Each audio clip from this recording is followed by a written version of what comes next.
They came from the dark between stars. No warning, no message, no offer of peace, just fire. At 4:22 Greenwich Mean Time, the sky above Beijing lit up like a second sun. It was supposed to be dawn, but what arrived was not the light of hope.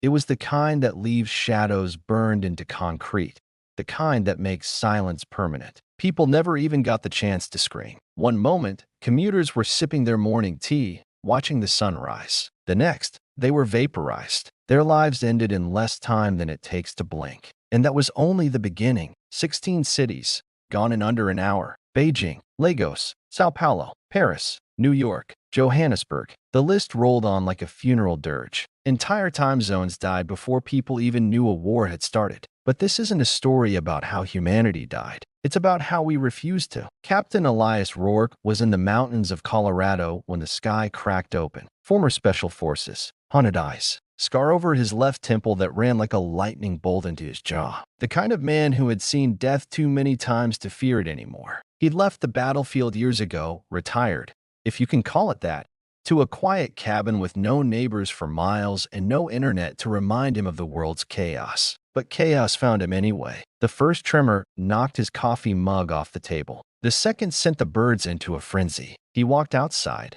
barefoot on cold pine needles, and looked up to see a ripple across the sky, as if reality itself had been punched. That's when the emergency broadcast began to bleed through the static on his ancient radio. Fragmented voices, screams, the word attack, repeated over and over, like a chant of disbelief. Then he heard a single phrase that sent a chill down his spine. This is not a test. In the days that followed, Earth shattered. Governments collapsed under the weight of their own confusion. Satellites rained down like hail. Communication lines fell silent. Entire continents went dark. The enemy moved fast, precision strikes, not just military. They hit our culture, our memory, our soul. Museums turned to ash. Libraries melted. Temples reduced to rubble. And the invaders? No one even knew what to call them yet. Just that they were tall, armor like obsidian, and moved like smoke over glass. We'd later learn they were the Zerati, a species so ancient they didn't even speak. They just commanded,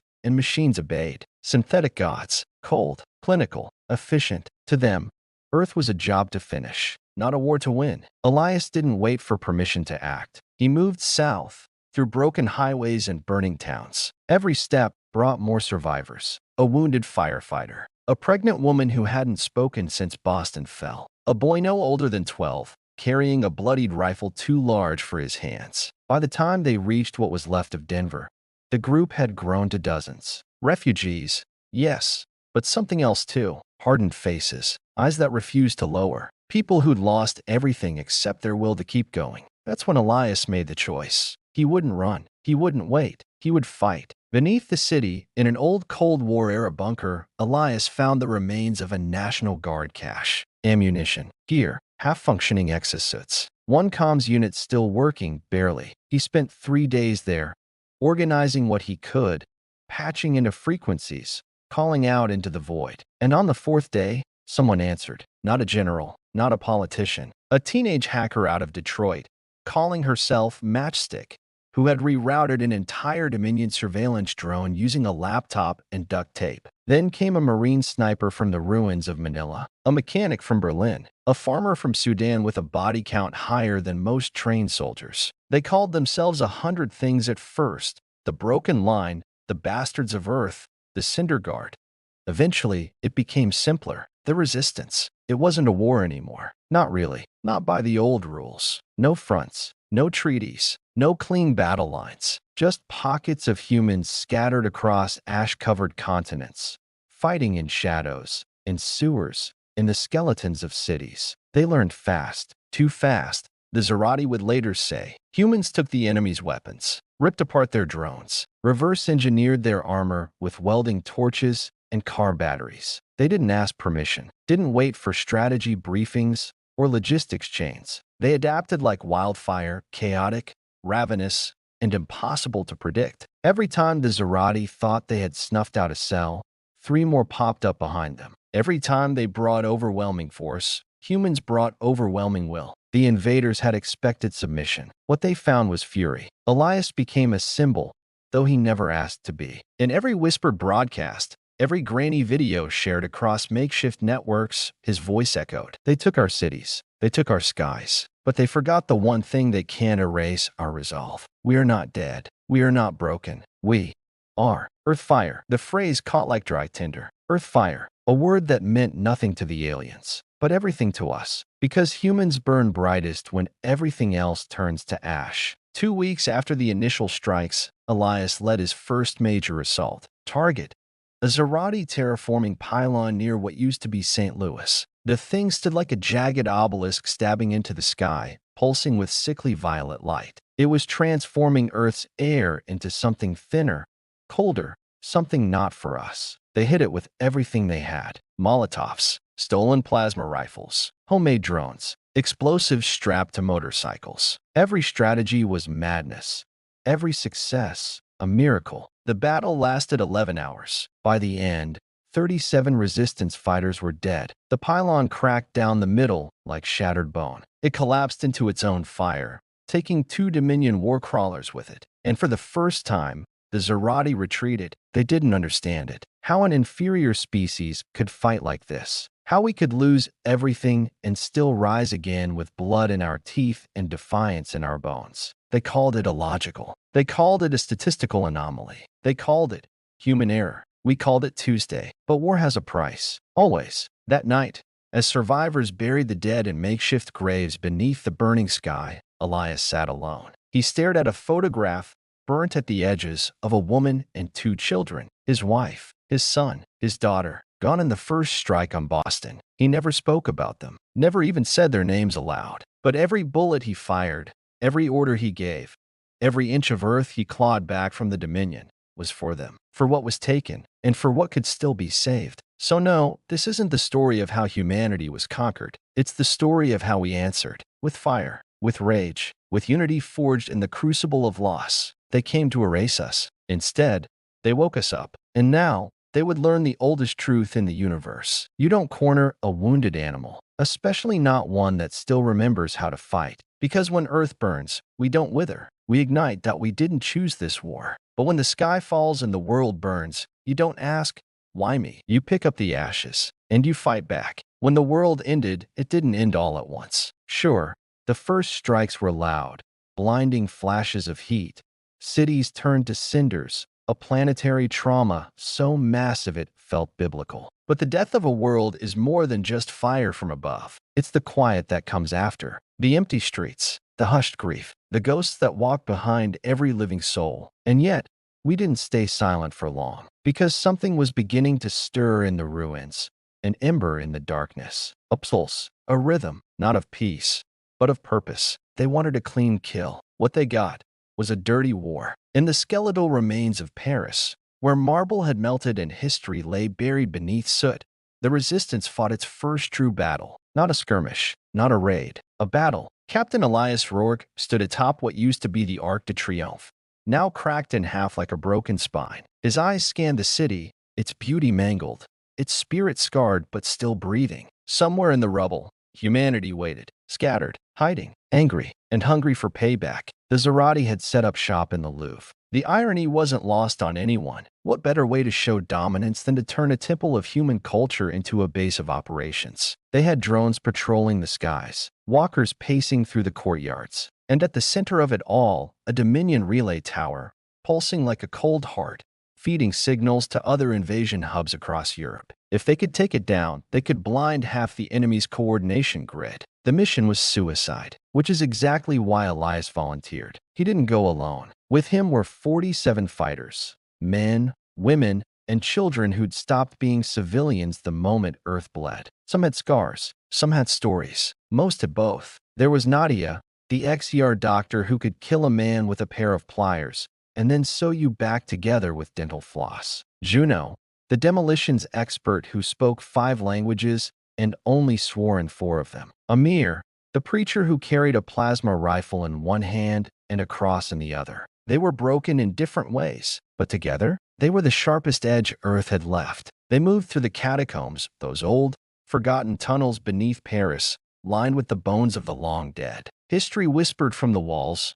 and the resistance answered with boots, breath, and blood. The ascent into the Louvre was quiet, too quiet, until the floor exploded. The Zerati weren't dumb. They'd started to learn how humans thought, how we moved, how we fought. But they were still learning why we fought, and that made all the difference. The ambush hit hard, 2 resistance fighters gone in an instant, their screams swallowed by fire and falling stone. But humans? We don't crumble. We adapt. Juno detonated her own trap. A cascade of debris fell onto 2 of the enemy walkers, crushing them under centuries-old sculptures. Nadia pulled a dying boy from the rubble and shot a Zerati soldier in the face with one hand while wrapping the boy's wound with the other. Elias, bleeding from the temple, climbed the shattered stairs and made it to the relay tower's base. And that's where everything went to hell. The relay was protected by a Dominion enforcer, a towering, jet-black warform with 6 limbs, each one armed with a different weapon. It didn't walk so much as glide. Silent,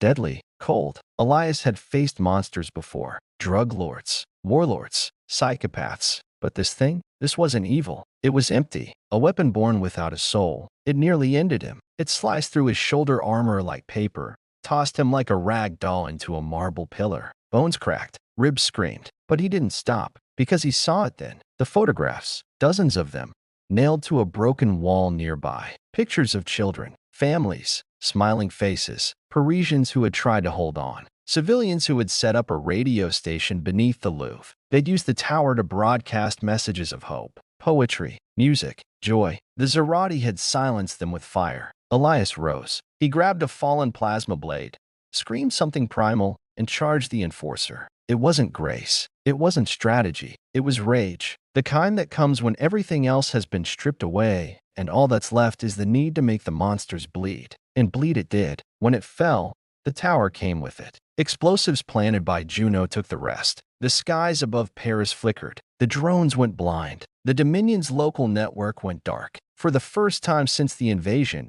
an entire city was free of Zerati control. But it didn't end there. The news spread like lightning. Resistance cells across the world saw the footage. Grainy, bloody, shaky hands holding cameras as humans screamed in victory beneath the falling wreckage of an alien tower. Hope didn't come with banners or anthems. It came in the form of a battered man covered in ash, standing atop alien wreckage and whispering, "We're still here." In the months that followed, humans hit harder, faster, smarter. In Mumbai, they used monsoon floods to drown Dominion tanks. In Nairobi, they hijacked a Zerati dropship mid-flight and redirected it into a weapons depot. In Sao Paulo, farmers strapped explosives to irrigation drones and turned crop fields into killing fields. And the more the enemy pushed, the deeper humanity dug in. That's when the Dominion started calling us something. Sikori. In their language, it meant those who refused to die. Elias moved from battle to battle like a ghost. Sometimes he led. Sometimes he just showed up,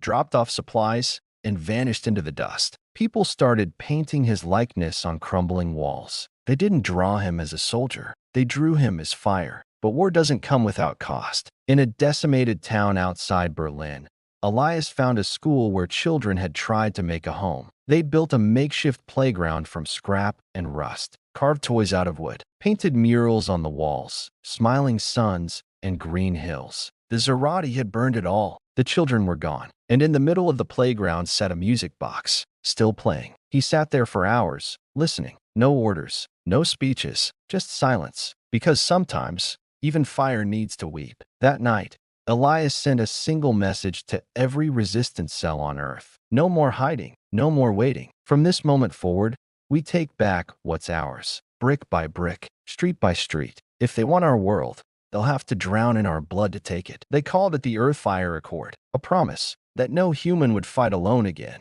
So no, we didn't have fleets. We didn't have superweapons. We barely had enough bullets to go around. But what we did have, we had fury. We had unity. We had scorched blood pumping through veins that refused to stop. And when the stars looked down on Earth and saw us still fighting, they began to fear for the first time. Because we weren't just survivors anymore. We were soldiers. And this was no longer their war to win. They owned the skies. That was the problem, until we took them back. There's something sacred about the sky. It's where we used to look for dreams, for gods, for answers. The stars were always ours to wish on. The clouds were ours to fly through. The sky belonged to humanity, even before we figured out how to reach it. And then the Zerati came, and they took it away. Overnight, The blue turned black, not from smoke, but from ships, from towering dread forms that hung in orbit like celestial predators. Their dropships blotted out the sun. Their drones buzzed like angry locusts over every city, every ocean, every patch of dirt we once called home. They didn't just invade Earth, they suffocated it. For weeks, the sky wasn't something you looked at anymore. It was something you feared. If you saw a shimmer up there, you ducked. If you heard that low, metallic hum, you ran. And if you were too slow, you vanished, disintegrated by beams of violet light so clean they left no trace. Not even blood, just shadows burned into the ground where people used to be. That's what happened to the last free resistance outpost in Istanbul. 83 souls, doctors, teachers, fighters, children, all gone in seconds. No alarms, no battle, just erasure. And that's what pushed Elias Rourke over the edge. He'd already seen enough, lost enough, fought enough. But watching the last spark of Istanbul wink out from a drone feed, that wasn't a tactical loss. That was personal. Elias didn't talk much. He led with his eyes, dark, heavy, the kind that could burn holes through concrete. But this time, he didn't just lead a mission. He lit a fuse. The plan? Reckless. The target? Suicidal. The stakes? Everything. He called it the Black Sky Offensive. Berlin was the beating heart of the Dominion's global aerial network, a former launch hub turned alien fortress. The skies above it pulsed with Zerati orbital traffic, drones, transports, surveillance grids, beam platforms. If you controlled Berlin, you controlled the air. If you destroyed Berlin, you cracked open the enemy's eyes. That was the idea. Simple, terrifying, very human. The resistance had no real air force, so they made one. They scavenged, ripped apart enemy drones, wired alien grav cores into rusting jet frames, welded human steel to Zerati alloy like mad surgeons trying to bring Frankenstein's monster to life. They called them Skyrats, jerry-rigged fighter crafts that looked like trash cans with wings but flew like demons when they worked. Elias stood on a rooftop in the ruins of Warsaw, watching the first prototypes scream into the clouds like vengeful birds. He didn't smile often. That night, he did. The Black Sky Offensive launched at 3:17 local time. 5 squadrons, 17 Skyrats, 2 actual fighter jets that had somehow survived the initial orbital bombardment, and a weather balloon carrying a hacked Dominion signal disruptor that, by some miracle, actually worked. The goal? Get in, scramble their comms, blow the central air control tower to hell. The backup plan? There wasn't one. Elias didn't go up with the pilots. His battlefield was on the ground, streets filled with ruin, tunnels that stank of blood and smoke, alleyways where ambushes bloomed like deadly flowers. But he coordinated everything from the ground. Comms patched through 6 layers of scavenged tech, relays bouncing between satellites the Zerati had missed. He was the conductor, and above him, the orchestra of madness began to play. The skies above Berlin lit up with fire, streaks of plasma, choking trails of smoke, the sharp, metallic screech of hybrid engines tearing through alien airspace. It wasn't elegant, it wasn't clean, but it worked. One by one, Dominion aerial platforms started dropping from the sky like burning angels. The disruptor balloons scrambled their targeting systems just long enough for resistance pilots to punch holes in the grid. And then, at the exact moment Elias gave the go signal, boom, the first Skyrat crashed into the central tower, its pilot, call sign, Whiskey, laughing until the end. The impact ignited the fuel cells, and a ripple of explosions tore through the alien structure like a thunderclap. The tower didn't fall gracefully. It screamed on its way down. On the ground, Elias and his team pushed in. While the sky burned,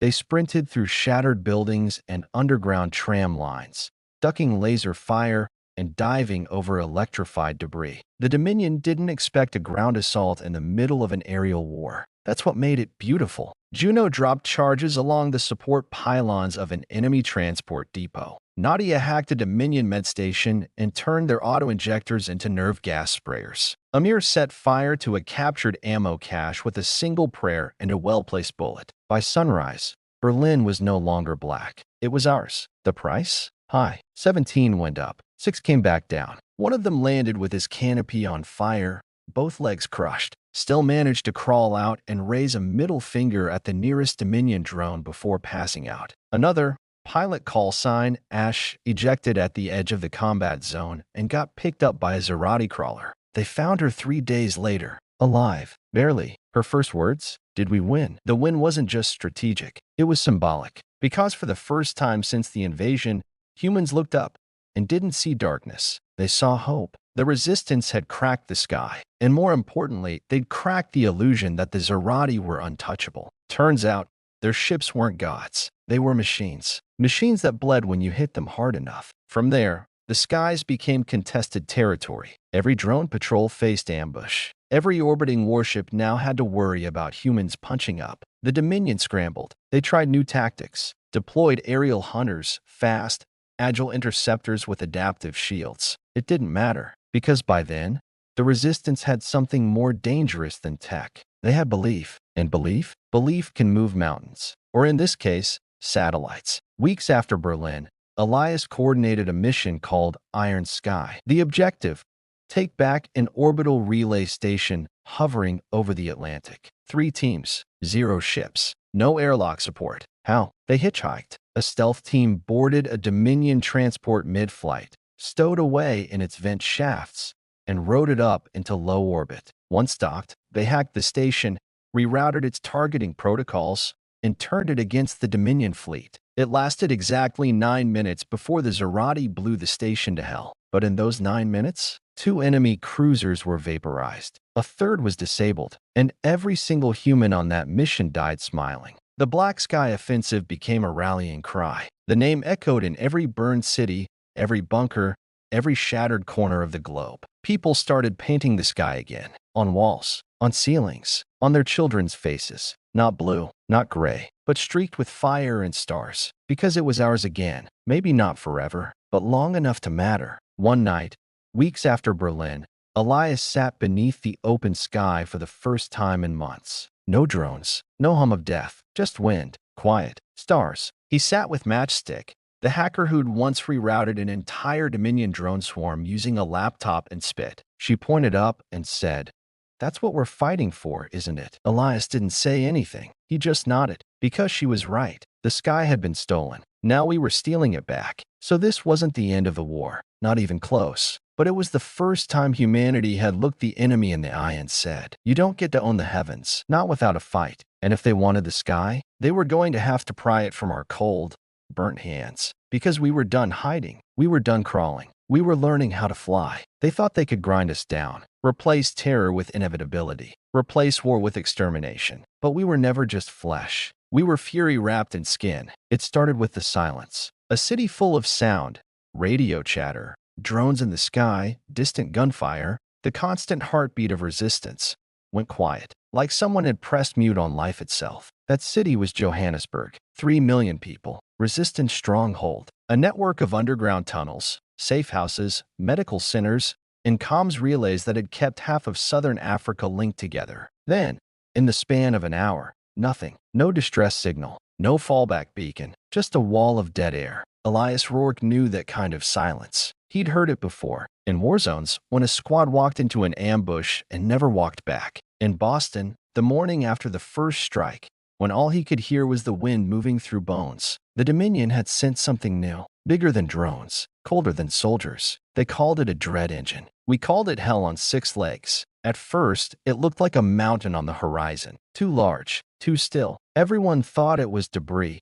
Just another ruined skyscraper leaning at the wrong angle. Then it moved. Steel legs punched into the earth with enough force to crack bedrock. Its torso, if you could call it that, was a pulsing mass of blackened machinery, organic tubes, and something that looked disturbingly like muscle. Not human muscle. Something grown, cultivated, fed. At the top, its head, or command module, glowed with rows of red lights that blinked in a slow, sick rhythm, like a heartbeat. It didn't make noise when it walked, just tremors, like the ground itself didn't want to carry it. The dread engine didn't bomb the city. It didn't send in troops. It just walked through Johannesburg like it was wading through water, and everything in its path, people, buildings, vehicles, dreams, got ground into red paste beneath its feet. It wasn't a weapon of war. It was a machine for erasure, a god of slow, patient extinction. When Elias and his team arrived, all that was left were ruins. Buildings flattened, tunnels collapsed,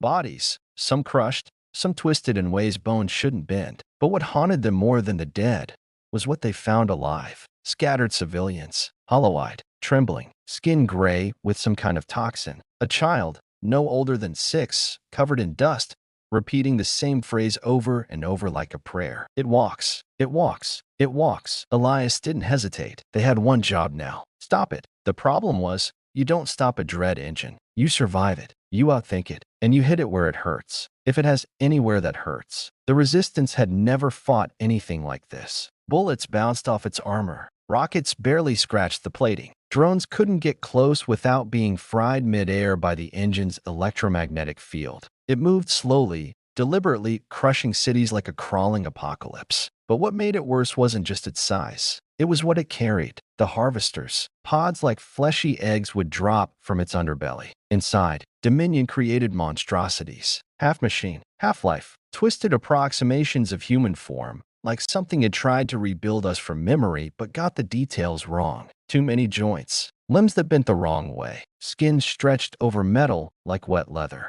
They didn't use guns. They used claws, teeth, blades that grew out of bone. And they didn't kill to win. They killed to collect. In what was left of downtown Johannesburg, the Resistance made their stand. Elias led the charge. Him, Juno, Nadia, Amir, and 20 other fighters too tired to be afraid. They lured the dread engine into a trap zone.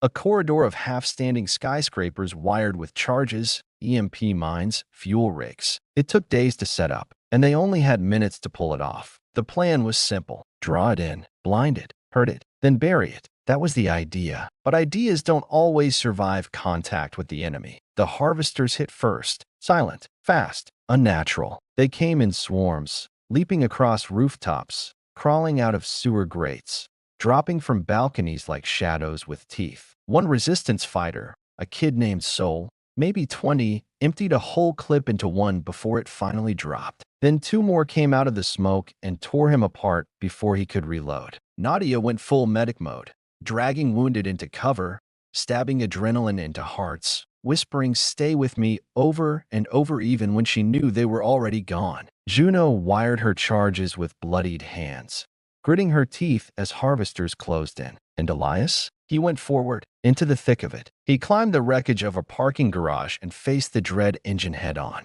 It loomed above him, that impossible monstrosity, wires writhing, gears grinding, smoke hissing from its vents. The kind of thing that could make a god feel small. Elias raised his plasma rifle and screamed, "You want flesh? You want humanity? Here we are." Then he fired the beacon flare, and hell broke loose. Juno's charges lit up the night. For buildings detonated in sequence, collapsing into the engine's path. Dust choked the air. Fire poured across its undercarriage. The blast wave knocked Elias from the ledge, sent him crashing through a window and into a pile of shattered steel. But the engine stopped. It staggered. Its gate broke. For the first time, it bled, thick black ichor spilling from vents like oil with a heartbeat. The Resistance didn't cheer. They didn't have time, because it screamed, a sound that didn't come from speakers or pipes. It came from somewhere deeper, something alive and angry. The dread engine lashed out, slamming its limbs into rubble, firing arcs of energy through buildings. One blast hit Amir square in the chest. He died with a smile, whispering,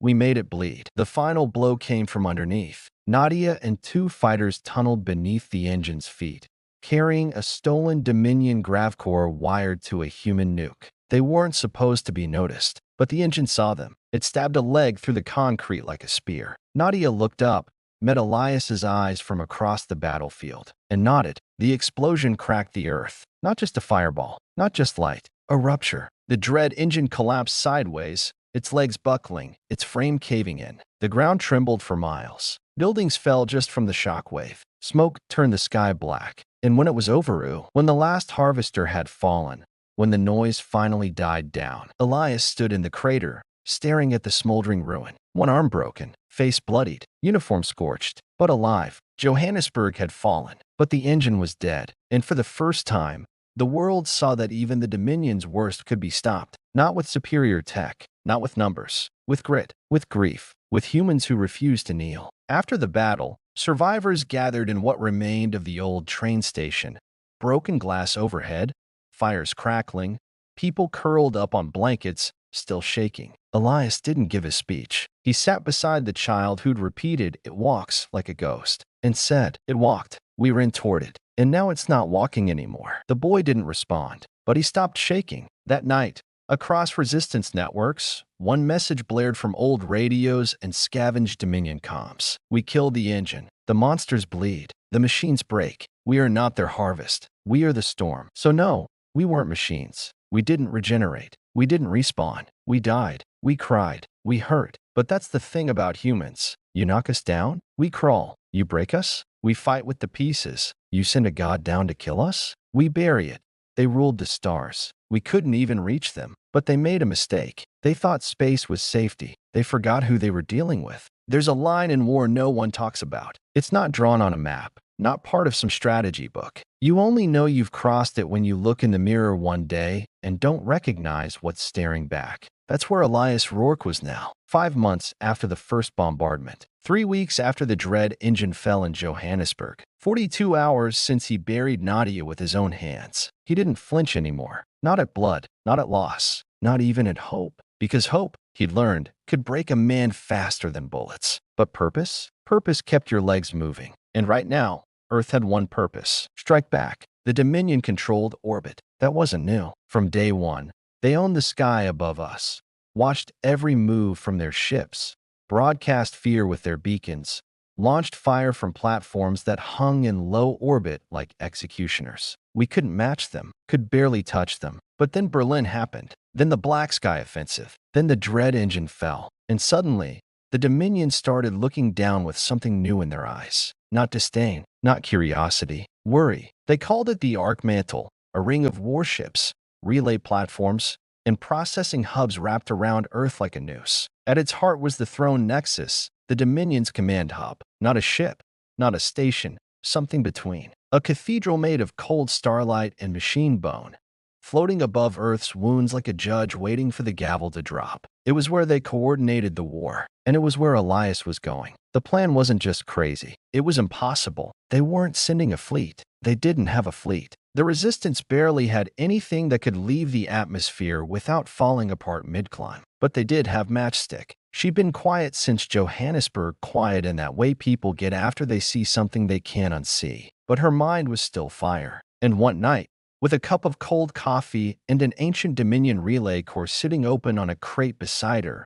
she cracked something. A frequency. A hole. A gap in the Arc Mantle's orbit, just a few minutes wide, where nothing was watching. A blind spot. That's all Elias needed. A moment. They called the mission Breakhaven. 3 ships. 1 stolen Dominion transport. 1 retrofitted shuttle rigged with magnetic shielding, held together with prayers and welts. And 1 small pod built for atmospheric re-entry, loaded with explosives, a guidance system, and a letter addressed simply to whoever finds this. Remember, we didn't go quietly. It wasn't a military strike. It was a message. Elias took the lead ship himself. He didn't ask for volunteers. Didn't have to. People followed him now, not because he was the strongest, or the smartest, or even the kindest. They followed him because he was the last one still burning. Launch happened at dawn. It wasn't poetic, just necessary. The less heat on the horizon, the better their odds of breaking through Dominion scans. The engines roared, sputtered, screamed, but they climbed. Through the clouds, through the ozone, into the black, into the Dominion's jaws. They expected death on arrival. What they found was silence. No alarms, no laser fire, no interceptors, just the vast, unnerving quiet of space. And the Throne Nexus, looming ahead, lit from within by alien light, its surface etched with circuits the size of cities, pulsing with slow, deliberate energy. It didn't see them, not yet, but it felt them. They docked on a forgotten maintenance port, an old Dominion design, phased out decades ago.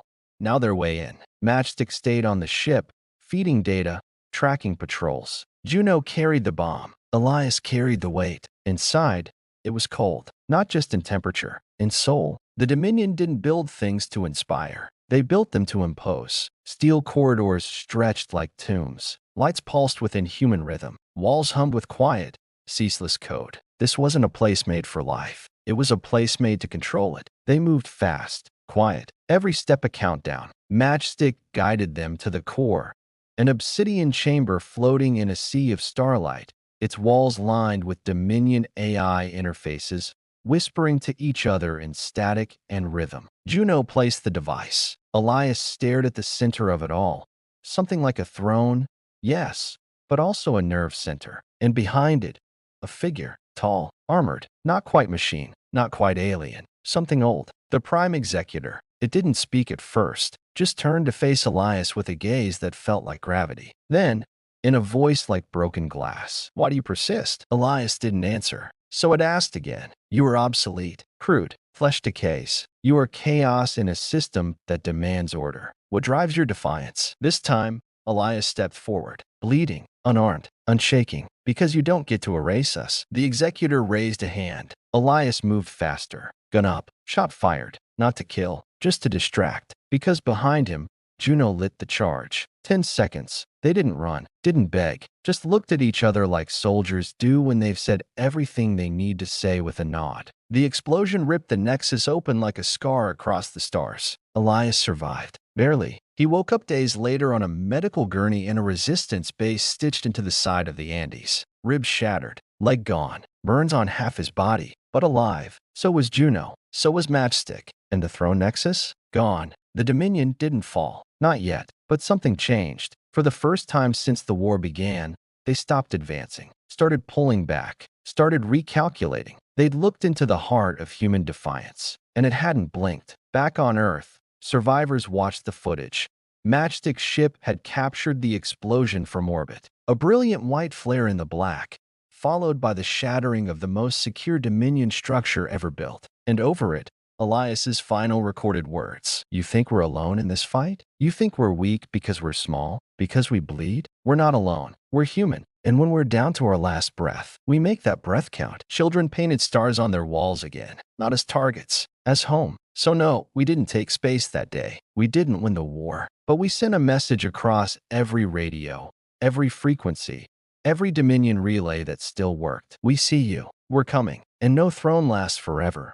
They thought we'd stay grounded, thought we were trapped on a dying world, too broken to rise. But they forgot something about fire. It doesn't stay where it's born. There was no cheering after the Throne Nexus fell, no celebrations, no victory parades, just silence. The kind of silence that comes after doing something so big, so reckless, you don't know if you should be proud or terrified of what comes next. We'd cracked open the Dominion sanctum, punched a hole in their orbit, killed their Prime Executor, and left his throne floating in pieces above the Earth like a warning. But it didn't end there. Because if you hit a god, you better be ready for what it throws back. And we were. We had to be. Elias Rourke woke up a week later, wrapped in bandages, half his body in reconstruction gel, one leg missing below the knee. He could barely talk, could barely breathe. But when they told him what had happened, how the stars above had gone quiet, how the Dominion had pulled their fleets into defensive clusters, how every signal they intercepted now carried a single word: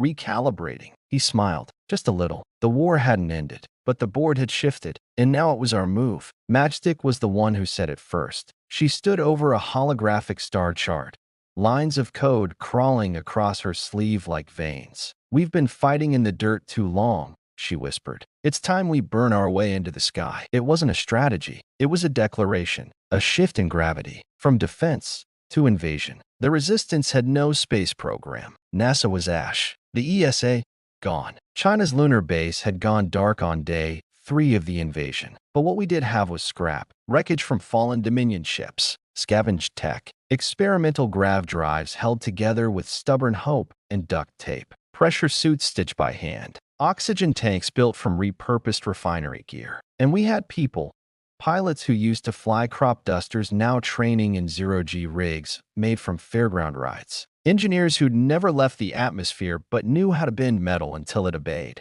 It wasn't perfect. It wasn't even safe, but it was ours. They called it Project Starpiercer because that's what it was, a spear pointed at the heavens. And the target? Kirill 4, one of the Dominion's forward relay planets, 2 light years out. Remote, but critical. It processed intel from the entire solar perimeter and fed it back to the Dominion core. Take it out, and they'd go blind for a while. Not permanently, just long enough. Long enough to hit back where it hurt. Elias wasn't supposed to go. Doctors told him he'd never walk again, let alone fight. But stubbornness is a hell of a drug. He walked out of the medbay with a synthetic leg, 3 broken ribs, and a fire in his eyes that scared even the people who followed him. He didn't go because he wanted glory. He went because if this was the first human mission to leave Earth in a warship, he was damn sure going to be on it. The ship was called the Vulture. Ugly as hell. Hodgepodge of Dominion plating and human steel. Engines that groaned when they lit up. A hull that creaked like an old boat. But it flew, and that's all that mattered.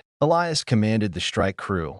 13 fighters in jury-rigged armor, each of them carrying scars from Earth. Veterans of ruined cities, dread engine attacks, orbital raids. People who had nothing left to lose. Matchstick ran the systems. Juno handled navigation. A quiet young sniper named Sif was in charge of close-quarter defense. The rest? Survivors, not soldiers. Not anymore. The launch wasn't like the old days. No countdown, no press coverage, no mission patch. Just a final look back at a burning planet. And then fire, silence, weightlessness, and the stars. For most of them, it was the first time seeing Earth from space. It looked smaller than they thought. Not weaker, not more fragile, just quieter. And it lit something in them. Something primal, something sacred. Because when you're floating in the cold between worlds, you don't see politics, or borders, or tribes. You just see home. And you remember why you're fighting. The trip to Kiral 4 took 4 days by stolen slipstream. For days in a tin can with recycled air and artificial gravity that kept glitching every few hours. They ate rehydrated protein slop, drank condensation, tried not to think about what would happen if the Dominion spotted the mid-jump, or if the shielding failed, or if the reactor lost sync. But no one complained. Not once. Because they weren't just passengers. They were the first wave.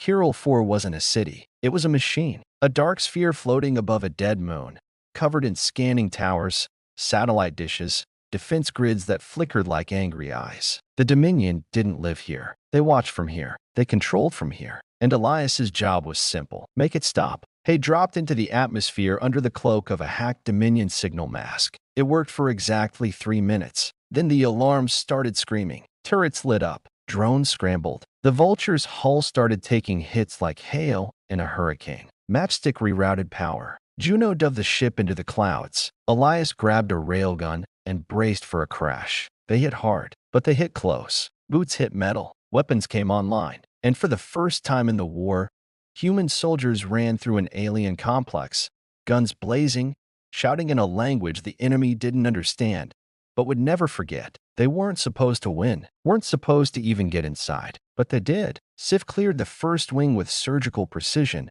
her rifle a whisper of death in the dark. Juno planted explosives along the conduit lines. Elias led the breach into the core chamber, breathing fire through broken ribs, barking orders through bloodied teeth. The Dominion AI tried to lock them out. Matchstick locked it out first. She turned their system against them, flashing ghost signals, false enemy pings, viral loops that confused turrets into firing on their own drones. It was chaos. The good kind. The kind that felt like revenge. They reached the control core. Massive, glowing, alive. And Elias didn't hesitate. He threw the detonator to Juno. She caught it, keyed the sequence, and planted the charges. And for a second, for a single, breathless moment, they all stood there, in silence, not out of fear, but awe, because they'd made it. Not just across stars, not just through fire, but through everything. As they raced back to the Vulture, the station began to fracture. Fire spread through its hull. Signals glitched. Systems screamed. The ship barely launched in time. Behind them, Kiral 4 erupted into flame, and the Dominion lost their eyes on Earth. They returned to orbit 3 days later, burned, battered, but victorious. And they weren't alone anymore, because by then, Earth had started building again.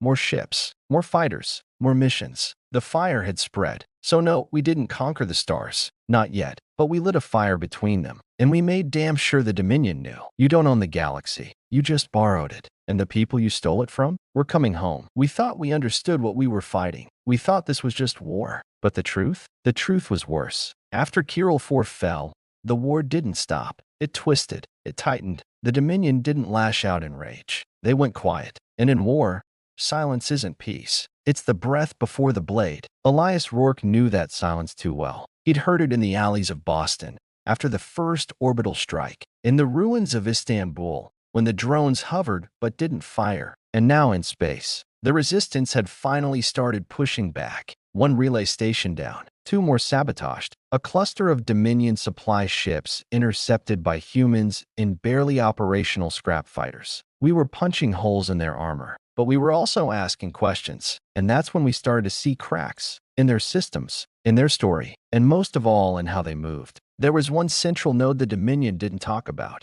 a black zone, dead on every scan. No comms, no signals, nothing in, nothing out, just a name buried in Dominion code. Her 7, Matchstick found it, and she didn't like what she saw. This isn't a war hub, she muttered. It's not defense. It's not strategy. This is something else. Elias looked at the scan, grainy, warped, static-filled, and said the only words that mattered. We're going in. The Vulture launched again. Same battered hull, same broken crew, new mission. They weren't striking a supply chain this time. They were going deep into the Dominion's heart to find out what powered their war. Core 7 wasn't a planet. It wasn't a ship either. It was something in between. A massive construct orbiting a dead star, hidden by a cloaking field so thick it bent light like water. They only found it because Matchstick tricked Dominion AI into thinking it had already been destroyed. The field cracked open just long enough for the Vulture to slip inside. And what they saw? It didn't look like a fortress. It looked like a graveyard. Curse 7 was quiet. Too quiet. No patrols. No defense grid. No comms. Just silence. And cold. The kind of cold that seeps into bone,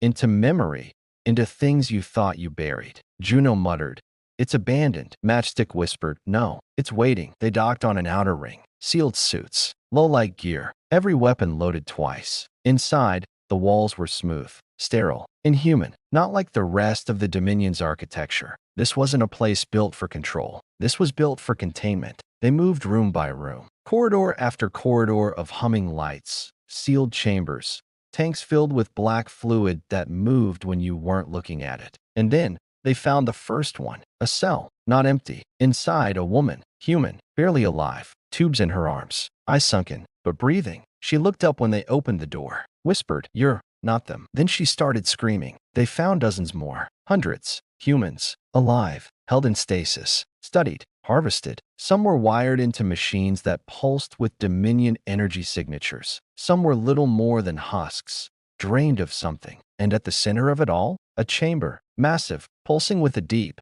low hum like a heartbeat trying to die. Inside, the core. It wasn't a reactor. It was a person. Or at least, it had been. They never learned her name. Just that she'd once been human. Captured during the first orbital sweep. Hooked into machines. Wired into systems. Layered with cybernetics until there was nothing left but will and pain. Her body was gone. But her mind powered the entire Dominion interface. She was the reason they could predict us, read us, beat us, because she was us. And they'd turned her into code. Matchstick collapsed at the terminal. Juno threw up in her suit. Elias just stood there, looking at what was left of the woman who had once looked at stars and dreamed. Now, she was the stars. Used, broken, fed to the machine. The Dominion didn't build artificial intelligence. They harvested intelligence from species they'd conquered, from people they dissected. They didn't create order. They consumed it. And Earth? We weren't their first, just their latest. Elias made the call. They couldn't just leave. They couldn't just destroy the core, because it wasn't just tech. It was a tomb, a soul, and if they could,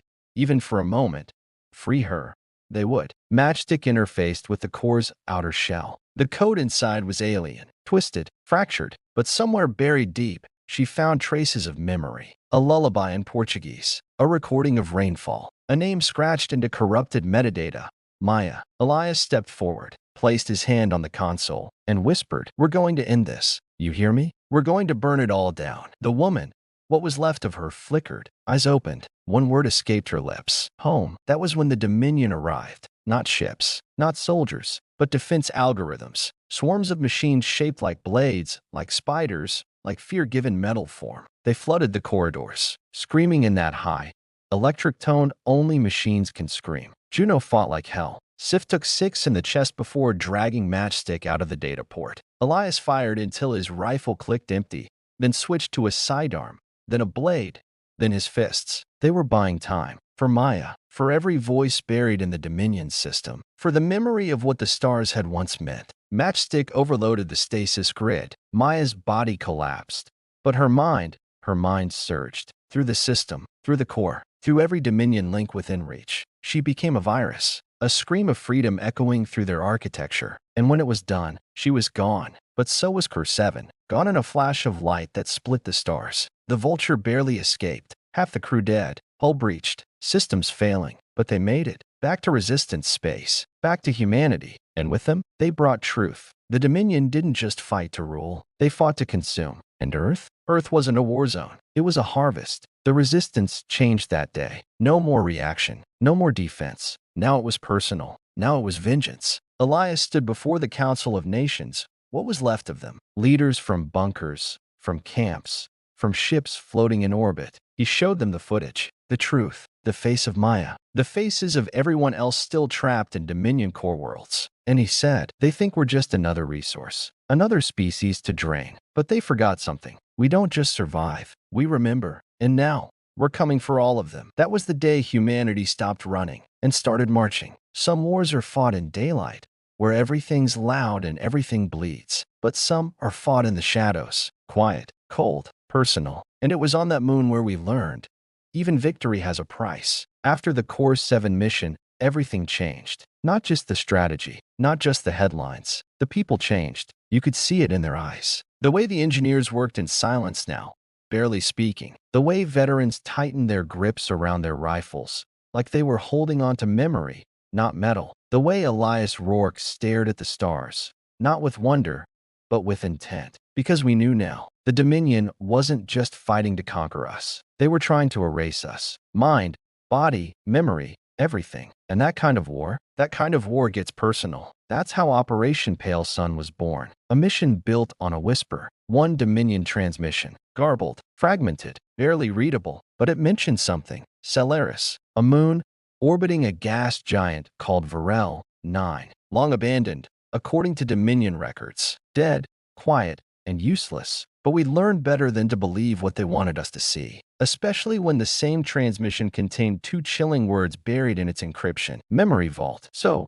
they sent in a team, not an army, not a fleet, just 13 souls in black armor with no insignias, chosen for one reason: they didn't break. They were ghosts, shadows, specialists in the things that happen when no one's watching. Elias led them, because of course he did. Because if you're going to knock on the devil's door, you better bring a man who's already danced with fire and walked away smoking. They touched down on Celeris at midnight, if you could even call it that. The moon didn't rotate naturally. It just hung there, forever facing the gas giant, locked in a slow, eternal stare. The surface was ash and dust, cracked from meteor strikes, bathed in a faint blue glow from the planet above. No wind, no life, just a silence so deep it pressed against your suit, like the moon was listening. The vault was buried 2 clicks beneath the surface. The entrance was hidden in the ruins of what looked like an old mining colony.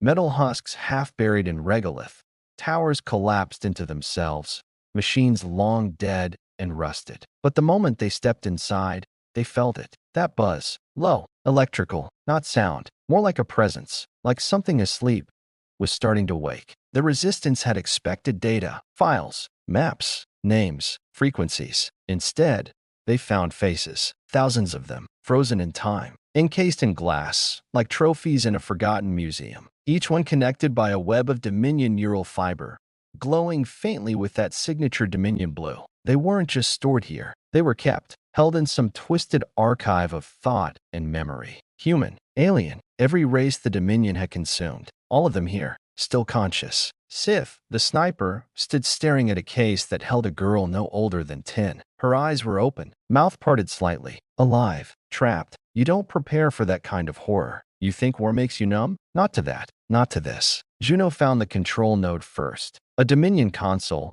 humming softly, not wired to anything obvious, just pulsing, waiting. Matchstick plugged in. For a second, everything went still. Then the console began to speak, not in words, in screams, hundreds of them, different voices, different languages, all layered together, overlapping, crying out from systems that had no mouths. It wasn't a message. It was a warning. Too late. That's when the vault locked. Doors slammed shut, walls sealed, emergency lights flared red, and something began moving in the dark. Not machines, not soldiers. Echoes. At first, they looked like people, familiar shapes in the corridors. A brother who died in Berlin, a mother lost in Jakarta, a friend left behind in the ruins of Rio. The Dominion didn't need guards. They used memory. They used you against yourself. Sif opened fire first, but the bullets went through them. They weren't real. Not exactly. Just enough to make you hesitate. Just long enough to die. One by one, the team started unraveling. Private Malik screamed when his sister walked out of the shadows,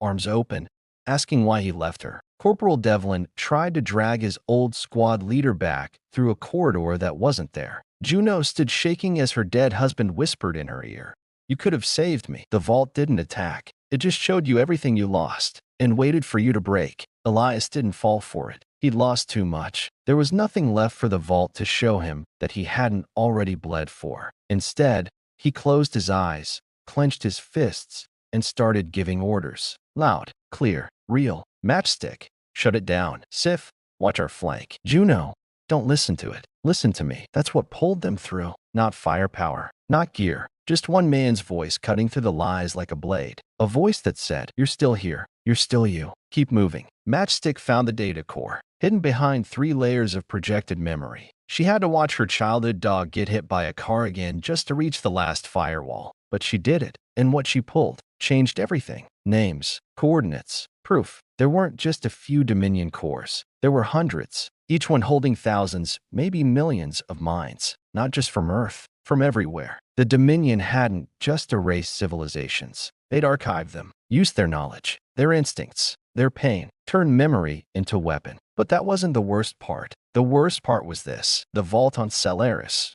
was just a backup. As the team prepped for extraction, alarms triggered again. But this time, it wasn't illusions. It was a kill protocol. The vault was self-destructing. The Dominion knew they'd been found. And if they couldn't keep the vault, they'd bury it. Elias made the call. They'd planted charges earlier, hoping to destroy the place on exit. Now they had less than 4 minutes to escape before the whole moon cracked open like an egg. They ran, dodging crumbling corridors, fighting flickers of memory that still whispered, still pleaded, still tried to keep them there. 2 team members didn't make it. One turned back to hold off the vault's security bots. The other just sat down, stared at a vision of his daughter, smiled, and let the fire take him. The others? They made it. Barely. The Vulture launched just as the moon fractured, craters lighting up like veins, tectonic plates peeling away, the vault collapsing into its own grave. And when it was over, Solaris was just dust and fire spinning in the void. A tomb for all the ghosts that never got to scream. They got the data out.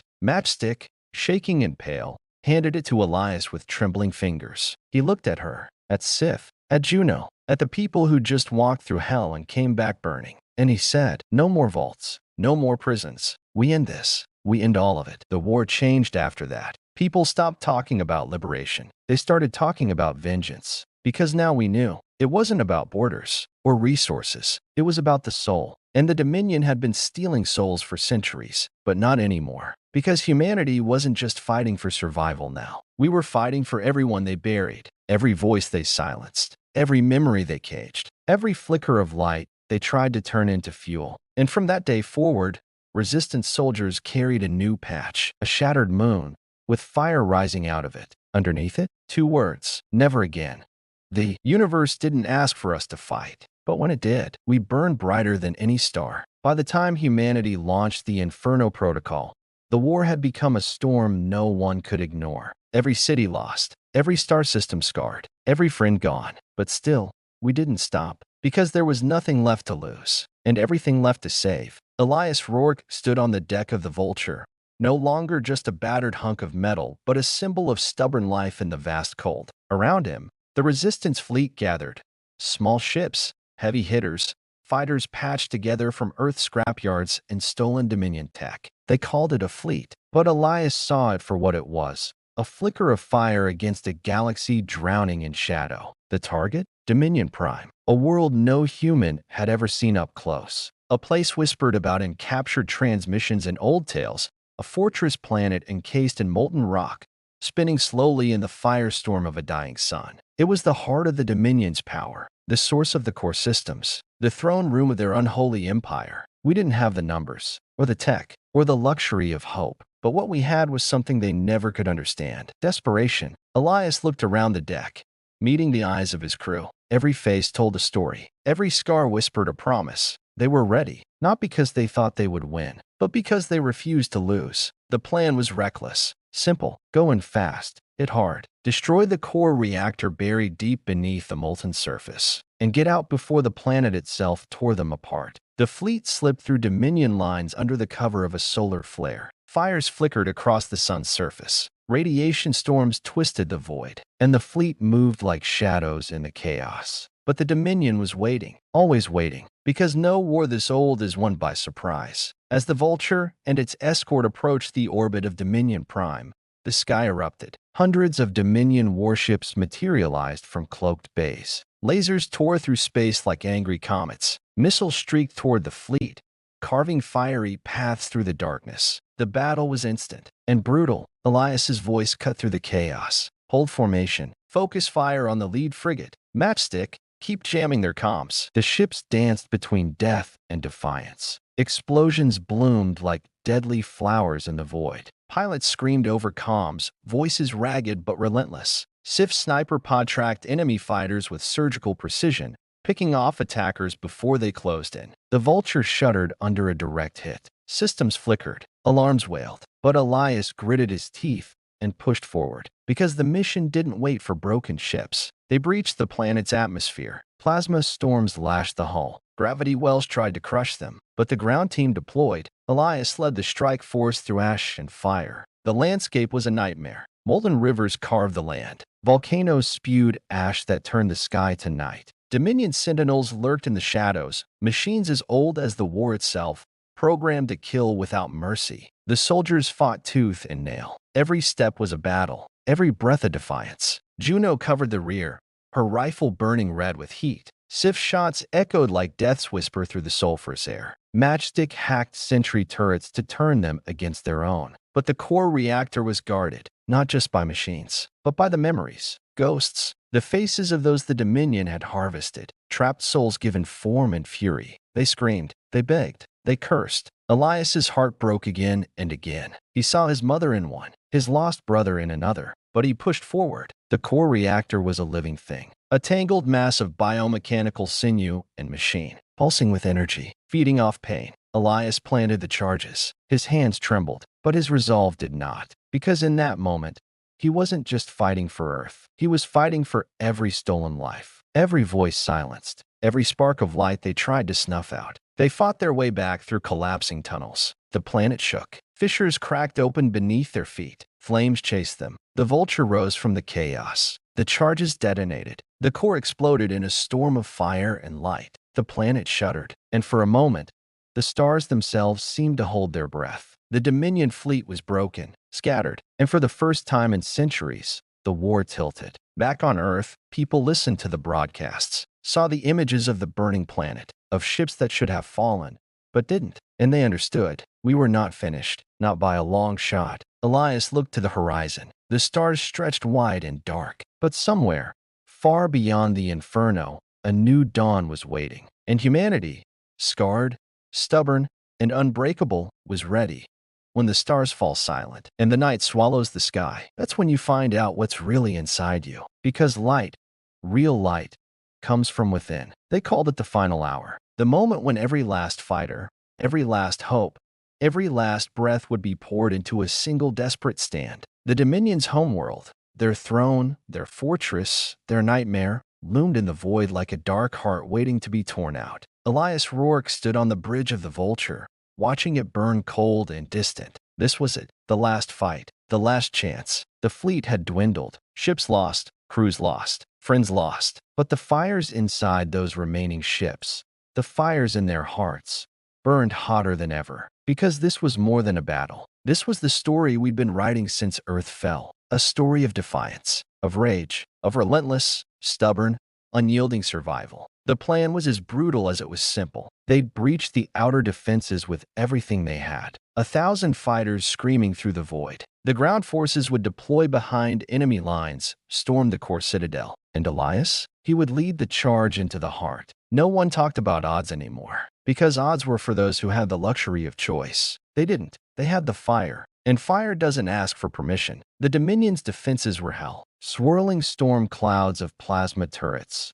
Fighters that moved like shadows, invisible minds drifting like ghosts in the void. The fleet wove through the chaos, each ship a spark of light against the suffocating dark. Elias gritted his teeth as the vulture shook from a direct hit. Systems flickered, comms crackled, but his voice stayed steady. Hold the line. Keep pushing. We take the core or we die trying. The fight spilled from space to the planet's surface. Explosions bloomed like deadly flowers across molten plains. The air was thick with ash and smoke, burning eyes and choking lungs. But still they moved. Elias and his squad navigated the shattered streets of the capital city. Ruins twisted like broken bones, flames licking the sky. Every corner a trap, every shadow a threat. The Dominion's soldiers weren't human anymore. Not truly. Machine and memory fused in grotesque forms. Monsters of metal and flesh, programmed to kill. Juno fired steadily, her eyes sharp, her hands steady despite the chaos. Sif covered their six, whispering orders and pulling off impossible shots.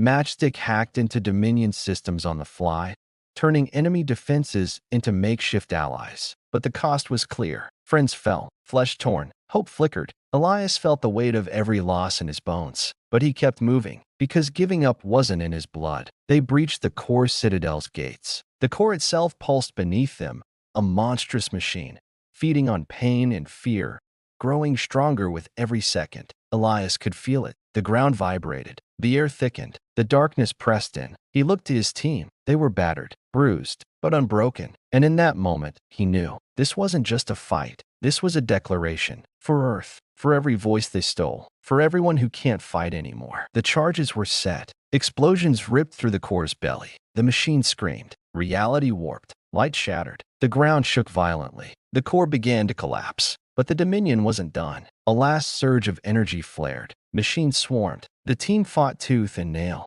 Blood and fire intertwined. Elias faced down the last of the enemy. Fists against metal claws. Human grit against cold calculation. He remembered everything. Every loss. Every promise. Every spark of light that refused to die. With one final, desperate push, Elias struck true. The core shattered. The Dominion's empire crumbled. Silence followed, deafening and profound. The fleet watched as the planet burned, as light returned to the stars. As the darkness lifted, Elias stood among the ruins, bloodied but standing. He looked to the sky and whispered, "We are still here." Because in the end, that was what mattered. Not the battles won, not the enemies fallen, but the light inside, the unbreakable spark that makes us human.